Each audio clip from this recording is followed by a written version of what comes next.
Hey everyone, welcome to Locked On Lakers for Monday. Brian Kamenetsky, Andy Kamenetsky, another triple-double for Luka Dončić, but he was hardly the only star for the Lakers. We'll explain next.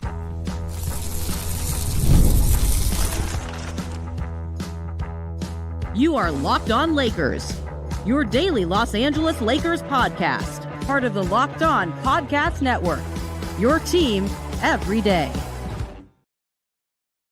Thanks to everybody for making Locked On Lakers first listen of every day, Monday through Friday, no matter how, where you get your podcasts. This one's always going to be free for you and never behind paywall. Locked On Lakers on YouTube is where over 37,000 subscribers are all hanging out, talking to each other, talking to us, leaving questions, leaving comments, and generally, I think, looking pretty pleased as to what they saw in LA's 130-120 win over the Miami Heat at the Crypt on Sunday night. We will break it down for you in just a moment, but we need to tell you first that today's episode is brought to you by Game Time. Download the Game Time app, create an account, use the code LOCKEDONNBA for $20 off your first purchase. Andy, we will surely get into some of the individual performances here, but your headliner, as it often is, Luka Dončić. He leads the Lakers with yet another triple-double. Despite an inefficient shooting night, Luka still goes, for 29 points, 11 rebounds, 10 assists. He had 4 steals as well. So in this bad game for Luka, 1 of 11 from three-point range, those are still the numbers that he put up. But we'll talk about Luka. We'll talk about Reaves. We'll get into all that. But I think, at least for me, this was one of those games that if you're a Lakers fan looking for like a reason to feel encouraged by the roster as a whole, this was exactly the type of game that you want to see. Luka had 3 steals, not to take away from his night. Well, I gave him 1 extra. I said 4. So just purely for accuracy's sake. But yes, this was a night where the Lakers, obviously they have not had LeBron for this season, but Gabe Vincent's been out. Deandre Ayton ended up not playing. There had been some hope that the back spasms that kept him out of the second half on Friday would not be an issue. He went from probable to questionable to out over the course of, I would say, less than 24 hours, which in a lot of ways, it's obviously not good, and hopefully he's going to be available for Monday's game in Portland, which I'm sure that one in particular he would like to play in, if at all possible. But the fact that Ayton was out in a lot of ways, I think, it's kind of emblematic of the way the supporting cast around Luka stepped up, because Jaxson Hayes obviously got the start in place of Ayton and was really, really good on both sides of the ball. We'll get into some of the specifics, but certainly argue this is his best game as a Laker. Well, it's one of his best games as a Laker, but I actually tweeted out during the game at Cam Brothers, the first half of the game, and some good stuff went on in the second half, but the first half is when I was actually tweeting this in real time. The first half of the game might have been the most effective I've ever seen Jaxson Hayes as a lane deterrent, lane protector as a Laker. He just, between bodying shots in the lane, bodying guys driving, he had an incredible two-handed chase down block in the first half. Just his protection of the lane, and it's starting to look like the extra muscle that he put on in the offseason is paying some dividends in this particular department. But again, we'll break down the specifics of Jackson, specifics of others. But Hayes stepping up in this game where they did not have Ayton, coming off a second half on Friday where Hayes played very well when Ayton couldn't play. To your point, it just felt like a night that can get fans and the guys themselves excited about this roster. Well, yeah, it was, again, an inefficient night from Luka from 3. The shooting numbers overall were not awful. It was 9 of 22 from the floor, 10 of 12 from the free throw line. So, 29 points on 22 shots is not catastrophic by any stretch of the imagination for Luka. It was an inefficient night from Reaves, who was himself 9 of 22 from the floor. He was 4 of 14 from 3-point range. So Reaves had a play where he kind of broke his own ankles in the fourth quarter, but he recovered and turned it into an elbow jumper. But he got it was funny. I mean, really, the defender who broke Austin was Austin. And so you look at that, between those two guys, 5 of 25 from 3-point range, and this was a night where you get 5 of 25 from your two highest volume guys. Your overall percentages aren't going to be great, but Marcus Smart was 3 of 7, Rui Hachimura 3 of 5. He had 15 points on 6 of 12 shooting, 6 rebounds, which is nice to see from Rui. Jake LaRavia was 2 of 3 from 3-point range, which makes it sound like maybe he had a somewhat quiet night, but no, sir. Jake LaRavia was anything but that. Dalton Connect hit 1 of 3. So they got some support from 3-point range. Jaxson Hayes hit his only 3-point shot of the night. This was not just his the things that Jaxson did. I assume that his 3-pointer was probably his favorite. He actually said after the game, it would be cool if he could shoot more threes, but I think it's very clear he understands he won't be. This was Jaxson Hayes' first made 3 since the, I believe, 23-24 season, and just the 12th 3 he's attempted in that same time. So this is like the Haley's Comet of 3-pointers. But so you start going down this, and he, you mentioned the contributions of Jaxson Hayes. LaRavia was 10 of 13 from the floor. He got big minutes again with Ayton out, and no Gabe Vincent, and obviously no LeBron. There is still space for Jake LaRavia to play 35 minutes, especially again when he hits 10 of 13 shots, 8 rebounds, 3 assists, 4 steals.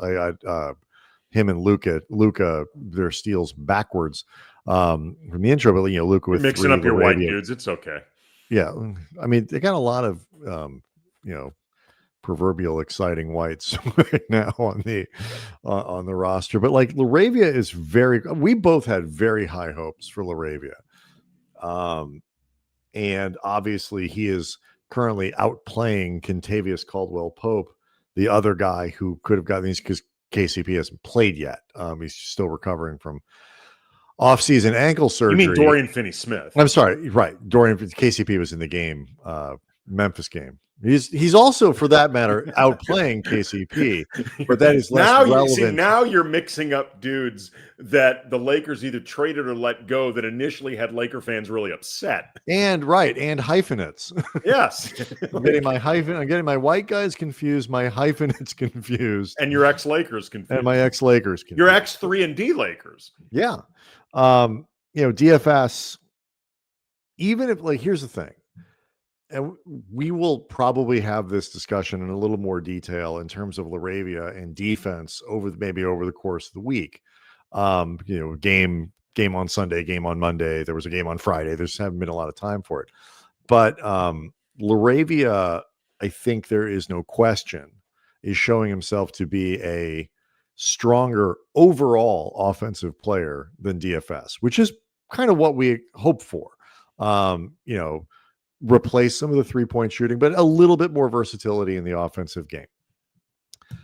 Defensively, he's proving to be a very solid player. We were retweeting out this morning on Cam Brothers on Sunday morning deflection statistics. LaRavia has his hands on, tipping balls and things like that.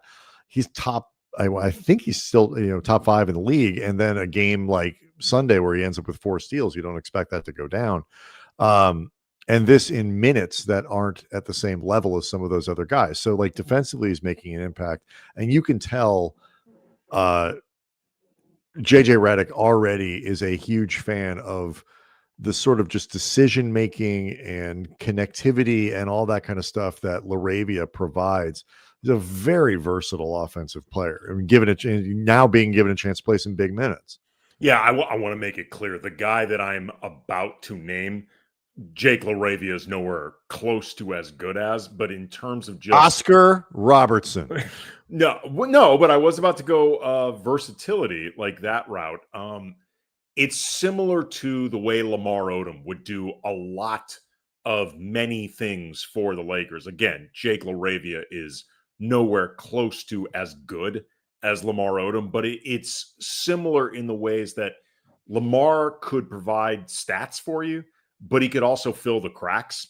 And Lamar was also a very underrated defender. Again, I don't think Jake LaRavia is as good a defender as Lamar Odom, but Elo was very underappreciated for his defense, I think, as a Laker. I would agree with you. And, we'll talk a little bit about sort of the change in LaRavia from that like opening game and that first game where he was put into the starting lineup and didn't perform in the way he wanted, or I think the Lakers were hoping. So we'll do that and then get into some other really strong performances from this game. We'll do it all next.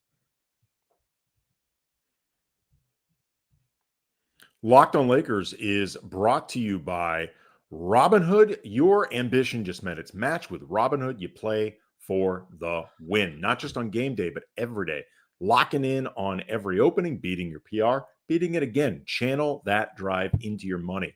Robinhood puts you in control of your money. You can trade stocks and ETFs, options, futures, crypto, all on one platform. You can build, execute your own trades from a desktop with Robinhood Legends advanced tools, or take advantage of the new Robinhood strategies with a tailored portfolio managed by a team of experts. You expect more from yourself, expect more from your money. Get started today at Robinhood.com/yourmoney. That's Robinhood.com/yourmoney. Your money, your move.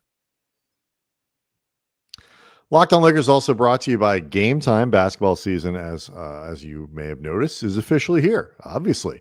And nothing beats being in the arena for these opening games. Let's be real, getting tickets is not always fun. It can be a real headache between waiting in queues, surprise fees, prices that jump right before checkout. It's easy to get frustrated when really all you want to do is get in the building and cheer on your team. And this is where Game Time comes in. It's the app that gives fans the advantage. It's your ultimate life hack for scoring amazing NBA tickets fast, easy, and stress-free.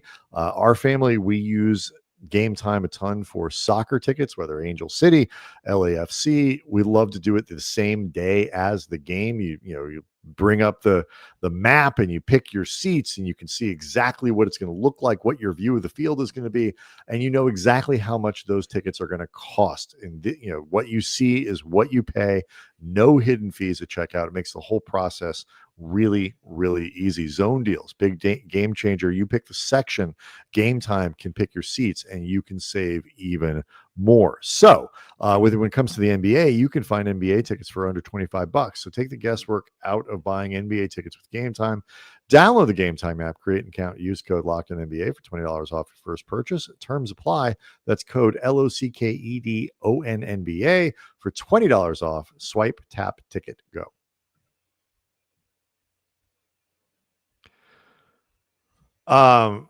As we can finish up LaRavia here and then move on to some other things, because, again, lots of really good performances up and down. I mean, look, they even got, kind of pressed into service because Marcus Smart, I don't think they want to play Marcus 37, 38 minutes over the course of these games. They're short of guards. Bronny James gave him, I thought, 18 pretty strong minutes. He was a +1. He had 3 steals. He had a fun alley-oop. And while he was not aggressive offensively, he played with some confidence. He defended with confidence. And they look like they were sort of playing 4-on-5 offensively with him out there. But he was able to find ways to contribute and help the Lakers get through those minutes. Again, he looks like he's teeny tiny out there, and that's going to be a problem for him until he develops a wider skill set. But the defense was visibly useful, and particularly visibly useful against a team like Miami that plays very quick, a lot of motion offensively.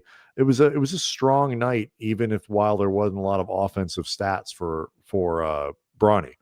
Yeah, I will say, and I tweeted this out during the game again at Cam Brothers. Like, it was genuinely cool and great that Bronny had played well enough to put himself in a position to basically close the game. Marcus Smart went out there for like the last 90 seconds or so. Yeah, 2 minutes or so. But Bronny played a lot of the crunch time minutes, and I get why. He needs to look for his shot. There were back, and I say for sure. this.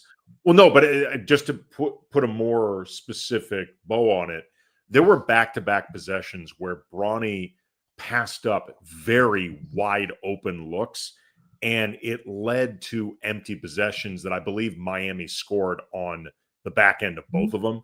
So it's not just the idea of playing 4-on-5. It's actually getting the offense out of whack. Like Stu Lance actually commented during the game that the Lakers during those possessions, it was like they were playing prevent defense and they were playing to not lose as opposed to playing to win. And to be honest, that really was Bronny. But to your original point, it was overall a strong game for Bronny, and hopefully a game that gives him the confidence to actually put up an open shot if it's there without worrying about any ramifications if it doesn't go down. Well, yeah, I mean, like the one that he took 2 threes, one of them was a late clock three that he, at least recognized needed to go up, and it rattled around the rim and it looked good out of the hand. Like he is not a strong offensive player. And when he's on the floor with Luka and AR and those guys, like, to say the least,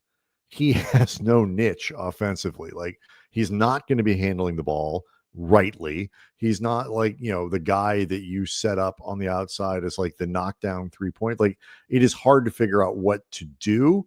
And he's given wide enough open lanes that he can at least drive, if nothing right. else. No, I mean, there was, Stu pointed out a time that he drove into the lane, but he drove not to score. Right. And, defenses, it would have been nice to see him pull up, when nobody really closed on him, pull that, 9-footer or something that he's, used at different times in the preseason and stuff like that. I get the compulsion, especially this is like rare crunch time, like real minutes with the first team against, like, in a real game. Like, and so the sort of impulse to, especially offensively, not get in the way, and not look like he's forcing stuff, I think is natural.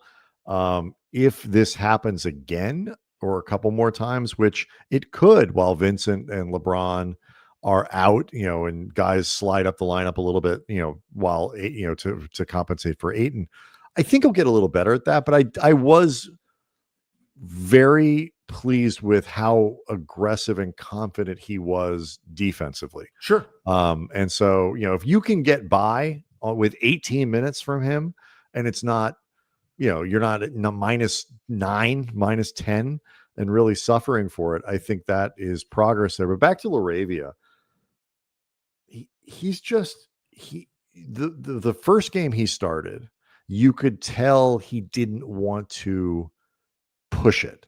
Like, he was trying to me, it looked like he was sort of tentative in, looking for his own shot, in looking, being, kind of forced. So he's one of these guys who, like, similar to DeAndre Ayton in his first game or two.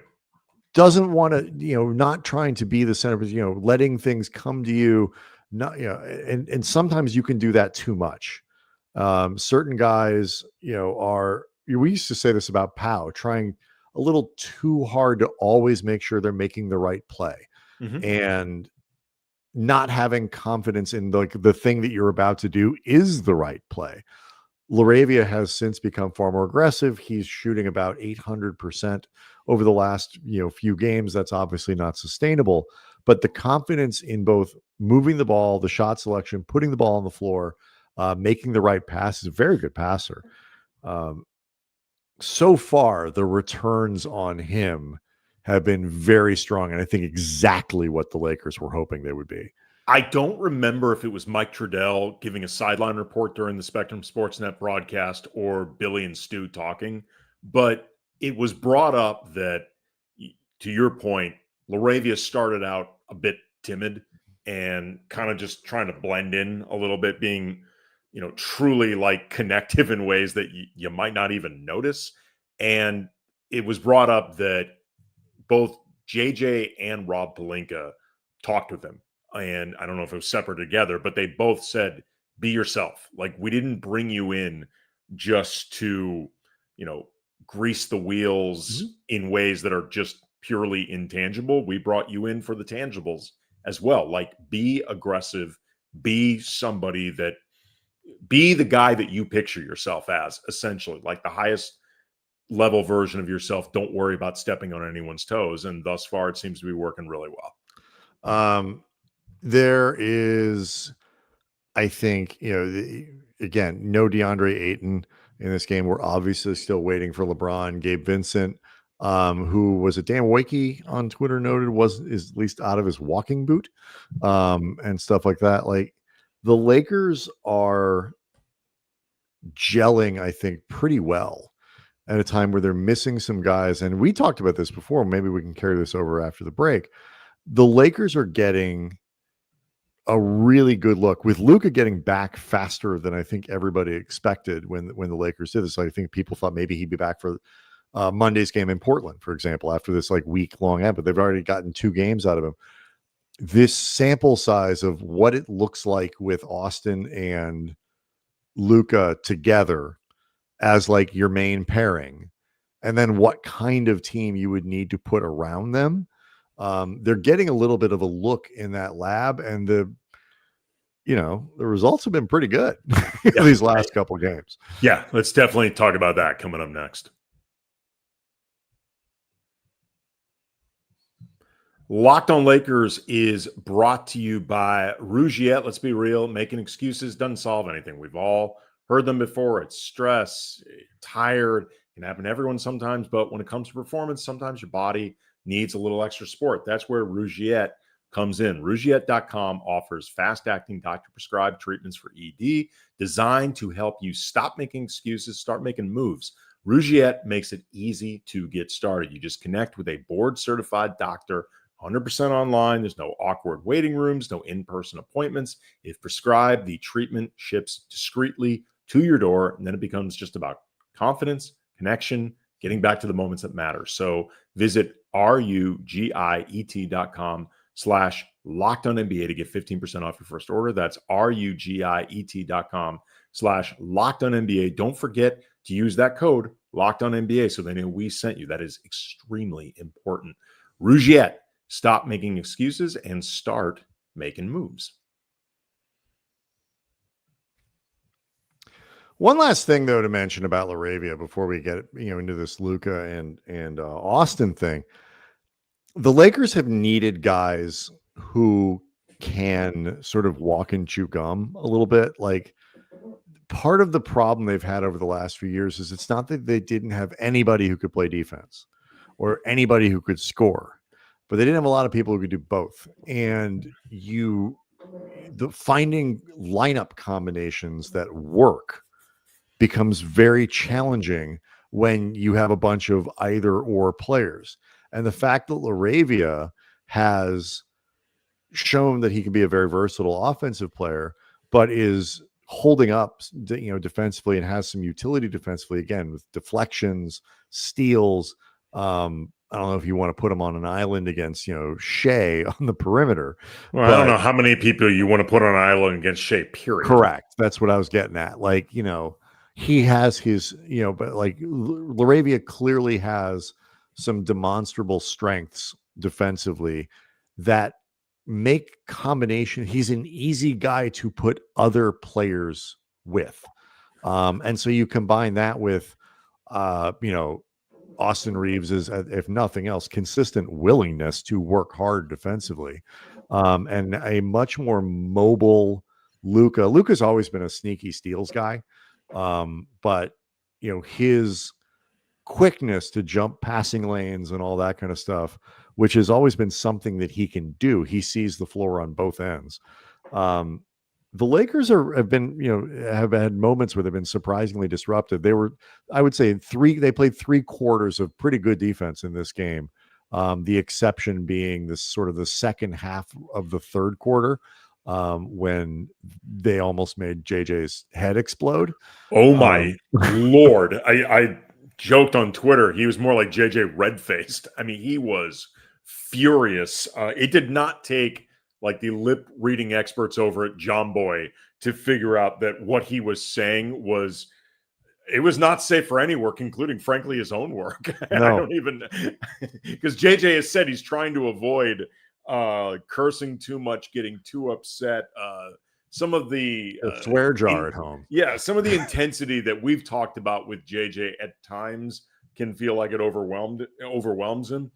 This particular there was a sequence, I think, early in the fourth quarter after a third quarter that frankly the Lakers were lousy. The third quarter, they started it very sloppy. They closed it very sloppy. I thought the opening of it was like, it's not great, but they seemed to get their feet under them.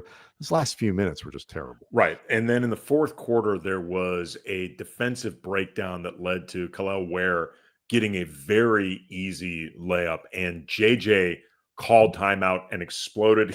He ripped the clipboard from one of his assistants. He was so mad. It's one of those things like you call timeout and your players are walking back and you walk like almost to the opposite side of the floor. Like you're so like you do with your kids. Like, I can't even look at you people right now. There was a little bit of that, but I think he was also walking to the other side of the floor just to make sure that he could, without ever stopping, cuss out all of them. Yeah, and that's how you manage to cross paths with everybody, is you just walk from one sideline to the other, and then everyone's been mother bleeped. It works out well. You were talking also about Jake LaRavia and the ability to play on both sides of the ball. The last few games, and certainly this one against Miami, we've seen that with Marcus Smart. Oh, yeah. The last 3 games, Marcus Smart, you expect and hope for that defense. That's been Smart's calling card. But the last 3 games, he's hit double digits on pretty efficient scoring. He's had 4 or 5 assists in each of those games. He's had multiple steals in 2 of them. Like, the way Marcus Smart is playing, he is at minimum a 1.5 way player, if not kind of a soft 2. Oh, I think he's played pretty well offensively. Yeah.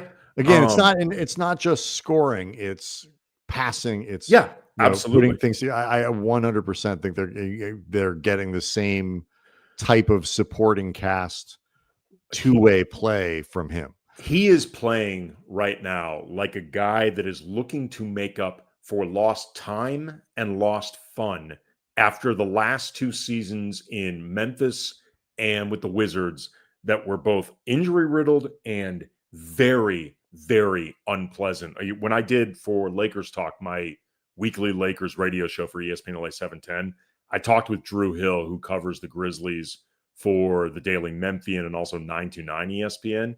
And this was before we knew for sure that Marcus Smart was going to play.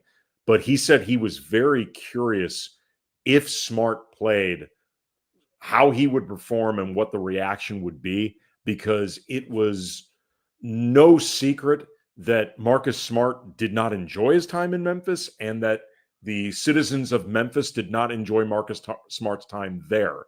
So this was, sort of a low-key, Drew Hill thought it might be kind of a low-key revenge game for Marcus Smart, but he's just playing right now like a guy who has been miserable for a couple years and just like, holy bleep, man, this is I forgot what it was like to play enjoyable basketball. Well, it's also too, this is why, you look at I think, and I wasn't in the arena on Sunday, obviously wasn't on the road trip. I think you are going to see still more, you might see Gabe Vincent start when he's healthy again. It's going to be a couple weeks. I don't think but it depends on LeBron. It depends on a lot of things, but if LeBron's not about you could see the same starting lineup, whatever it might be. My point being, because I think they are going to try. I think the Lakers really understand the tangible difference that Marcus Smart makes to their roster and to what the lineups that they put on the floor, the edge they play with, the attitude they play with, and then you get, second units, whether he starts or not. He started on Sunday, but either unit he plays with, when he's with that second group, he is a very capable ball mover. He can put the ball on the floor a little bit. He's got, when he does it, there's a little like there's a little burst there. Like he's not a slow and broken down looking player, and they need to keep him that way. And he's already struggled a little bit with injuries. He's missed a couple games. He was injured through training camp. Like I don't think, even if he plays incredibly well, like really, really well, I think they're going to cap how much he is on the floor. I don't disagree that they may cap his minutes over the course of the season until you start getting close to the playoffs. But from a purely basketball matchup perspective, cap his minutes as a starter, because the matchups that he's going to play as a starter, like we saw, Gabe works his ass off. He's smart. He does, he plays intelligently. He does the proverbial right things.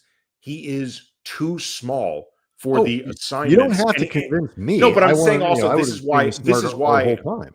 No, I know, but I'm saying this is why I don't think it's going to happen. B, if it does happen, JJ's making a tangible mistake, because it actually, I remember one of the points you brought up when Gabe was starting out of necessity, JJ's preference, however you want to frame it, both, was that Gabe being in the lineup just by himself does not constitute the Lakers going small. Like, it doesn't make the Lakers an overall small team.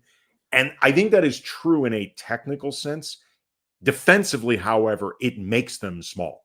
It actually, I think, makes them a much too small team to defend, because then all of a sudden Austin Reaves becomes a guy who can be too small for some of his assignments. And then you have a backcourt that can be, no, I mean, it's true, man. It just happens. No, I don't know if smallness is necessarily the issue. Well, okay, fine. Too weak, too small, combination of both, whatever. He gets pushed around too easily if you don't have Smart out there as an option. Like, it makes no sense. Yeah, I would, first of all, a lot of this is obviously dependent on when LeBron gets back, but like, and what these lineups look like. I have no problem with them starting him, and I would love to see that be something that they do.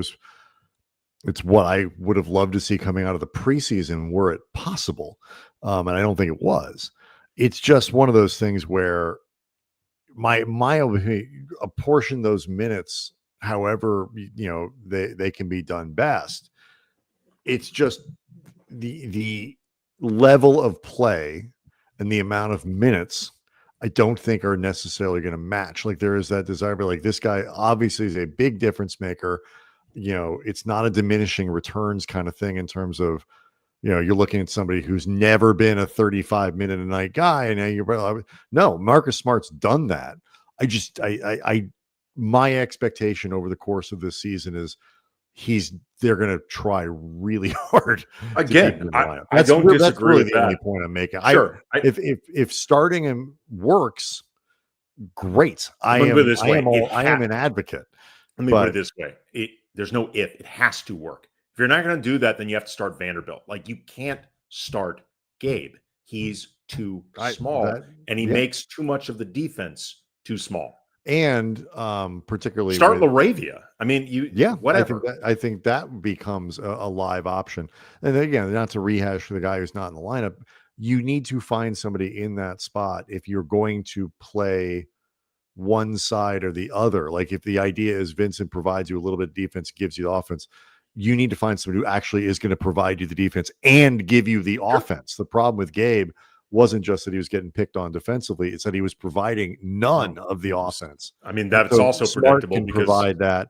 LaRavia can provide that. They need to make sure they're getting whatever your philosophical reason for starting player X is. You actually have to get that result. Right.